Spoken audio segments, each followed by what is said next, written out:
Welcome to the Total Release Podcast. I'm your host, Daniel Shorter. This is the place where we let go everything that holds you back. Things that we struggle with releasing, things that we struggle with receiving, things that prevent us from being. Today, we're going to talk to you a little bit about that one word that most people struggle with. The one that's so simple, but is the most complex: love. The question I have to ask you, same thing that Tina Turner asked: what does love have to do with it? I believe total release has a lot to do with it. Let's begin.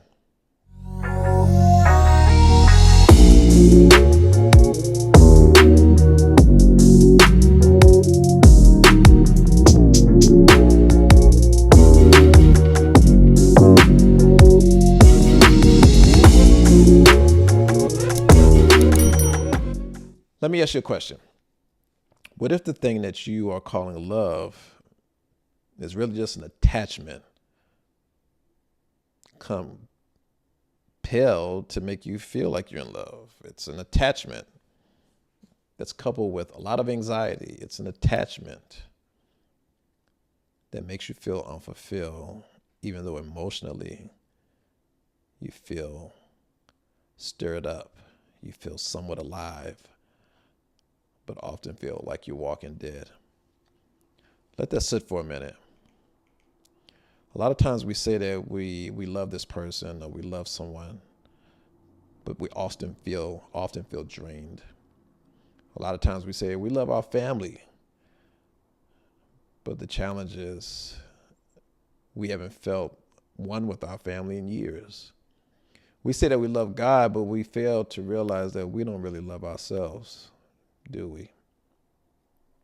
Here's the truth. You can't really love until you've experienced a form of release, and I would say total release.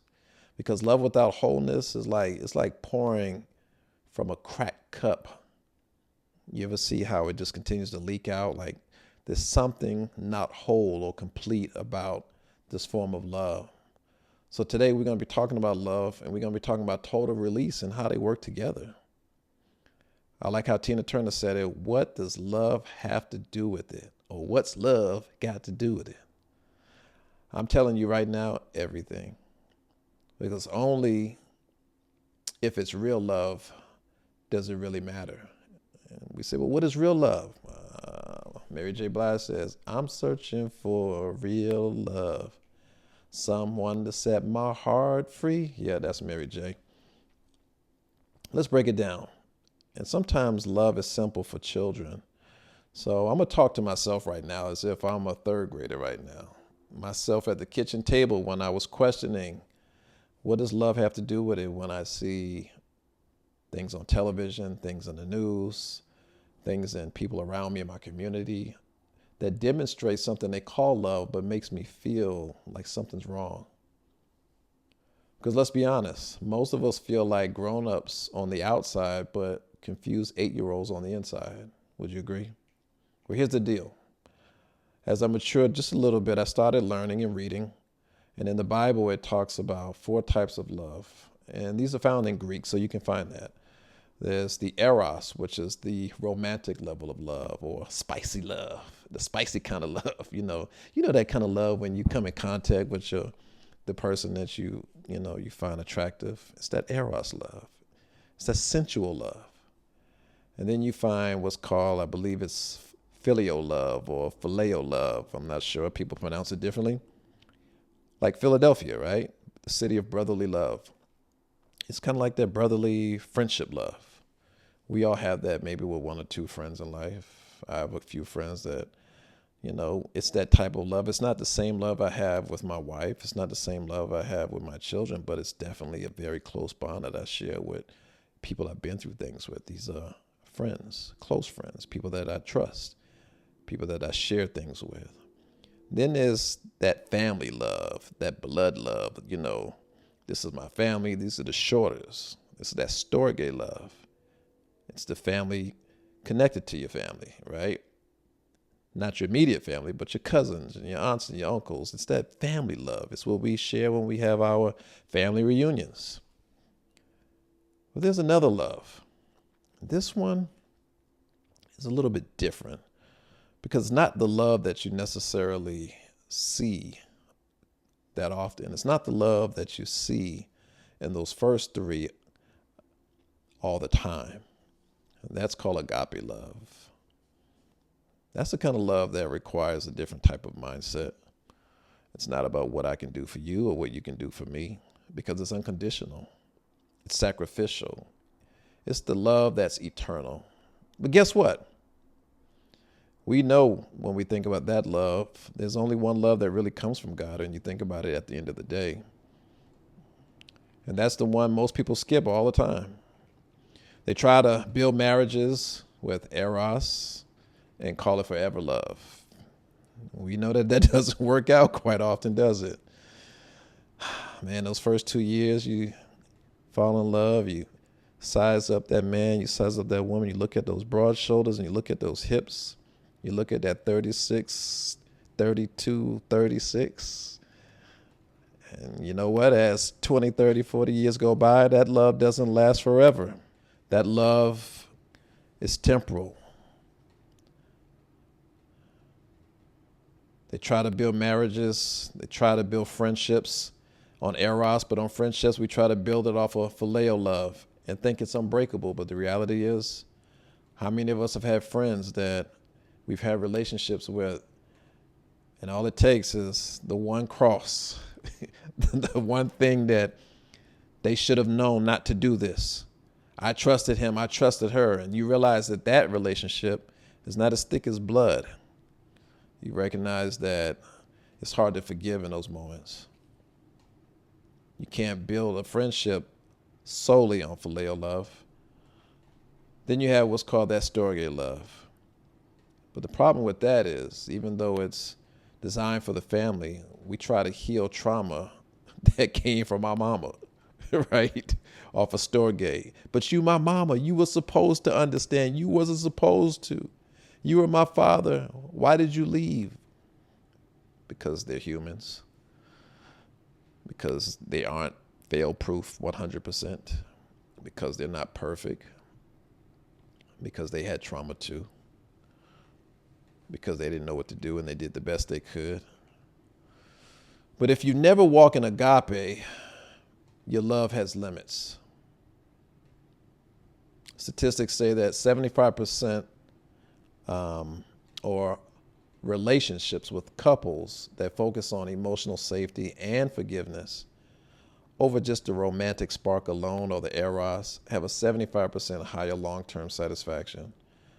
That's a little bit more agape involved because of the word forgiveness. Forgiveness is something that Jesus said that he came here to represent. He was forgiveness. He said, how many times they asked him, should we forgive? He said, they asked, was it 7 times? He said, no, 70 times 7. What is that? 490. Hence the name of my company, Epic 490. Forgiveness. That's agape.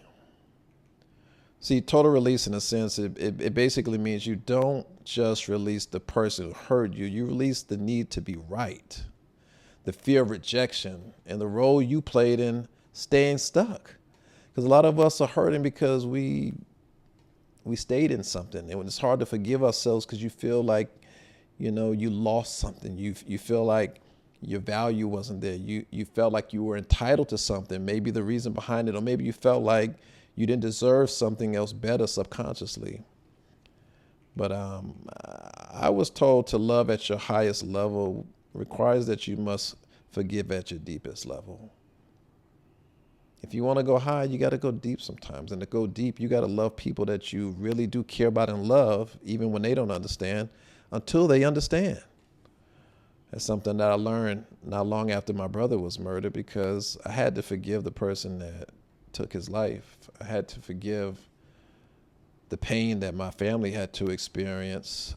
I knew that I didn't want that family's pain to linger into my family, the wife that I was newly married to and the baby that was born 6 weeks later. I'm gonna bring some more science into it because I like facts. I like faith in facts. They play well together, right? So when you experience love, your brain releases something called oxytocin.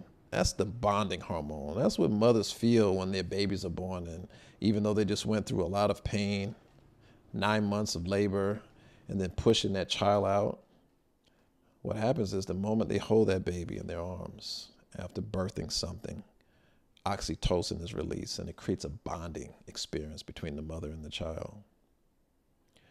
But guess what? When you hold on to grudges, something else happens. You start to trigger cortisol and adrenaline. These are stress hormones. These are hormones that actually create sickness, inflammation, early death for a lot of people. It cause pain, unnecessary pain, to not only themselves, but to the people that they supposedly love. See, the reality is you can't live in love and live in stress at the same time. One has to go. I believe that's why total release works. I believe in it. I'm not here to sell you on total release. I'm here to just share with you. It's called total release because there's a part in all of this where we can become totally whole. And it starts with renewing our mind. See, total release is the emotional detox that makes room for real connection. When you let things go, you can move forward. As a matter of fact, the foundation of what you say you believe and love through actually gets reinforced. I found that out real early in life, several times in relationships with people that I thought I loved and they thought they loved me. And in order for us to really move forward our lives, we both had to forgive. When my brother was taken away, in order for me to be a better husband from that first relationship and also be a better father, I had to forgive people who had hurt me, people who had took things from me, people that said I would never amount to anything, whether they said it with their lips or said it with their eyes. I still felt it. Forgiveness is the key to victory. I remember someone who owed me a large sum of money, and I love this person dearly, but I realized in order to truly and truly be free, not just the person, but me, I had to let that person go. Because when emotions take over, there are certain principles and dynamics that go to work.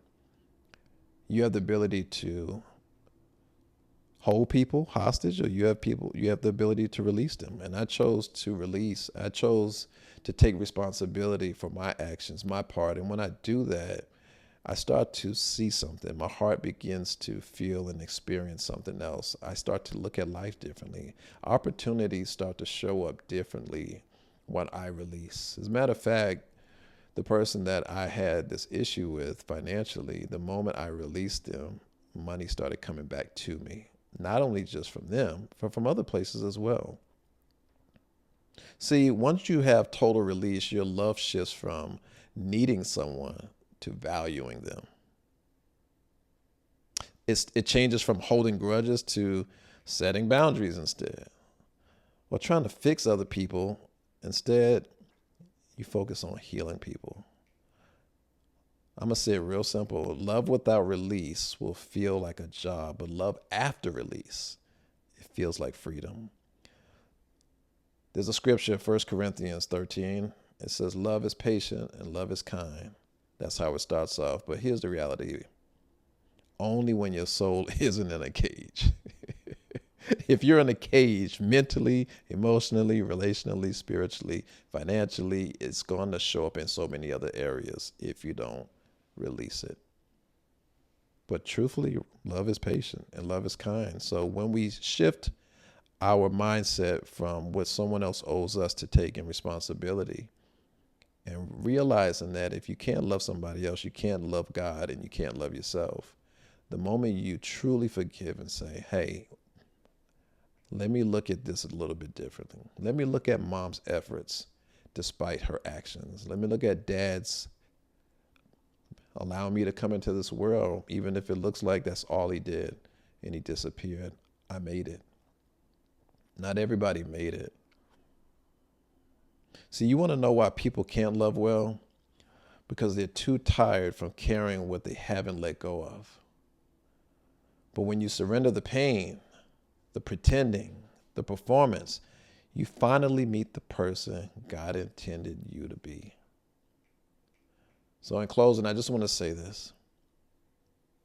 So what does love have to do with total release? Everything. Because you can't love from your scars and expect someone else not to bleed. Yeah, I'm going to say that one more time. You can't love from your scars and expect someone else not to bleed. You got to heal first, then love. That's when your relationships go from transactional to transformational. So here's a challenge. I'm going to challenge you. This week, I want you to release one person.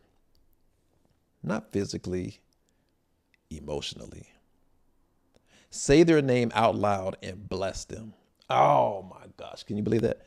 You're just now saying, Dad, you want me to forgive, but you also want me to bless them. Yep. How can they be blessed?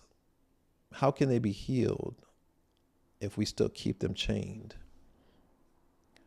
How long should we hold someone in bondage? When you really think about it, when I know for myself, I needed someone to forgive me many times and to release me. And truly, I was sorry.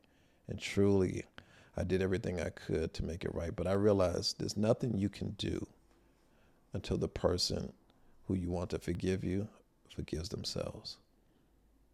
So I pray that if you're on the other side of this and you're looking for forgiveness, pray for that person and bless them too, even though you were the one wrong. But it's harder sometimes when you're the person that has been done wrong to forgive and to let go. But let me tell you something, there's so much power in that. I've done it several times. I've done it time after time, and each time I got stronger. Each time I felt a release. Each time I had more wisdom. Each time I got clearer about my message, my mission and message in life. Each time my faith went up. Each time the restoration started creating more valuable relationships, because now I wasn't self-sabotaging from a lack of identity. I started having an identity because of I'm walking in this new level of love and identity. I was able to share with other people who were also dealing with the same struggle that I once was. That's what I want to challenge you to do. Say their name out loud and bless them. Go ahead, say it right now. Say their name and bless them. My mother-in-law always told me, she says, bless them anyway. I'm like, Mom, are you serious? Do you know? Come on. She's like, bless them anyway. And I knew she was right because I had practiced it out of being desperate many times before and reading the word. And then eventually I started seeing how it worked. But you can be intentional about it. You can actually do it right now. The next time someone actually hurts you, I'm not saying forget it. I would say process it, but I would say just make it a habit to forgive right away and watch what happens in your life. The healing that takes place in your emotions and your body. The realization that when you let go of something that no longer serves you, you can focus on something different. You can focus on receiving what God has for you. And that's a whole nother level of blessing. The blessing that they need from you. Like I said, I'm not saying you have to be up and down with people. I'm not saying that you have to rescue everybody, even though they don't participate in their own rescue. But bless them so that they can get their lives together. Be the mirror in front of them without even telling them that they need to see themselves in. Let them know that there's wholeness even despite their pain, because they're in pain too when they're continually living in pain and hurting other people. So I challenge you again. I challenge you again. Release somebody emotionally this week. If this episode hit you in any kind of way, if it hit home today, I want you to share it with somebody. Somebody who you love, somebody who's in a place of survival. Bless them, love them, share it with them. And if you really want to help us get this message out about total release, go ahead and hit the subscribe button. There's more videos coming behind this one. Maybe check out the one from yesterday. But don't forget, healing is a journey. And you don't have to walk in it alone. So I challenge you to let it go so that you can grow. And go ahead and subscribe, join the Total Release movement. I'm Daniel Shorter. Thank you for joining, and God bless. See you tomorrow.